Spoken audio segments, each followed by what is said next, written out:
कहना चाह रहे थे। दीपचंद जी कुछ कहना चाह रहे थे, कहिए।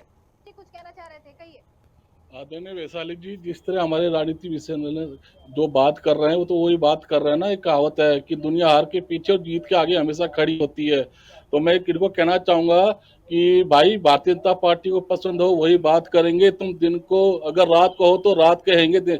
ये तो दिनेश जी वही बात कर रहे हैं। आप बताइए, हमने जरूरत मुद्दे पे लड़ा, इलेक्शन पूरा पॉजिटिव इलेक्शन लड़ा, हमने युवाओं को नौकरी देने की बात करी, हमने किसान की आय बढ़ने की बात करी, हमने महिलाओं की सुरक्षा की देखिए दीपचंद जी वो राजनीतिक विश्लेषक है, किसी पार्टी के प्रवक्ता नहीं है, निष्पक्ष होकर वो जवाब दे रहे, किसी पार्टी के प्रवक्ता नहीं है। वैशाली जी, मेरा जवाब तो सुन लीजिए पहले।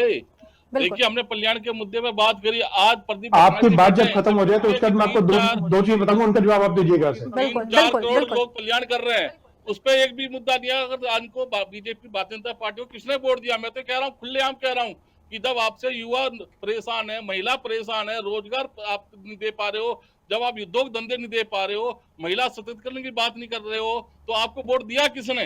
तो कहीं ना कहीं आपने भी तो वादे किए थे, फिर क्यों नकार दिया? और मेरी व्यक्तिगत राय ये है कि कहीं ना कहीं बिहार के अंदर पहली बार, ठीक है, इसका जवाब बीजेपी से ले लेंगे। बड़ा आरोप लग रहा है प्रदीप जी, बड़ा आरोप लगा रहे, क्या कहेंगे? पूरी बात सुनिए आपने। देखिए, बिहार के अंदर गुजरात से पुलिस फोर्स बुलाई गई, हरियाणा से बुलाई गई, वेस्ट बंगाल से बुलाई गई, आधी आबादी।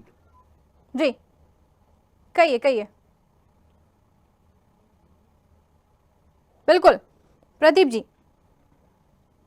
चलिए हमारा संपर्क टूट गया है, दोबारा कोशिश करेंगे उनसे जुड़ने के लिए सभी मेहमानों से वापस से। लेकिन जिस तरीके से बता दें कि हार का चीकरा ईवीएम पे फोड़ा जा रहा है, साथ ही कमजोर गठबंधन की बात भी कही जा रही है कि कमजोर गठबंधन था, शायद इसलिए यहां पर कांग्रेस को हार का सामना करना पड़ा। हालांकि एनडीए सरकार की जो जीत हुई है वो जरूर यहाँ पर देखने को मिल रही है। एनडीए ने जो वादे किए थे महिलाओं के साथ, और कहीं ना कहीं ये भी कह सकते हैं कि जंगल राज से बाहर निकलना था, तो जिस तरीके से एनडीए की सरकार आई है तो कहीं ना कहीं अब ये देख सकते हैं कि वहां पर सुधार की आशंका जरूर नजर आ रही है।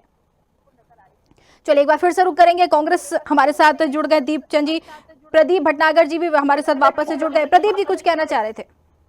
जी मैं तो कह रहा था दीपचंद जी को, दीपक जी बिहार प्रदेश की आधी आबादी जो युवा और महिलाएं हैं, ये उनसे पूछिए कि किसने क्या जिताया है। समझ लीजिए कि माननीय नीतीश जी और उनका सुशासन और माननीय प्रधानमंत्री जी का जादू जो था उनको समझ में आया, काम भी और सब चीजें। क्यों राहुल गांधी समझ में नहीं आए, इनके क्यों तेजस्वी समझ में नहीं आए? जिसको जो है पेन बांटने की तमीज नहीं, जो 9वीं पार नहीं कर पाया, उसे क्या आप समझेंगे? आप यहाँ बैठे में चले जाओ, आप जनता से आगे नहीं हो, आप जनता से आगे नहीं हो दीपचंद जी, आप जनता से आगे नहीं हो दीपचंद जी। आप राहुल गांधी और सुनो गठबंधन का किस प्रकार से मुंह काला करके बिहार से निकाला है, ये मानना पड़ेगा आपको।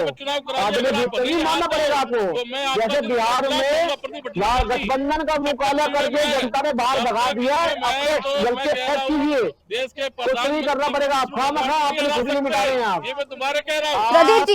जी दीपचंद जी वापस आपके पास आएंगे, दोनों के पास वापस आएंगे। देखिए अपनी अपनी बात एक एक करके रखेंगे तो जरूर समझ में आएगी। वरिष्ठ पत्रकार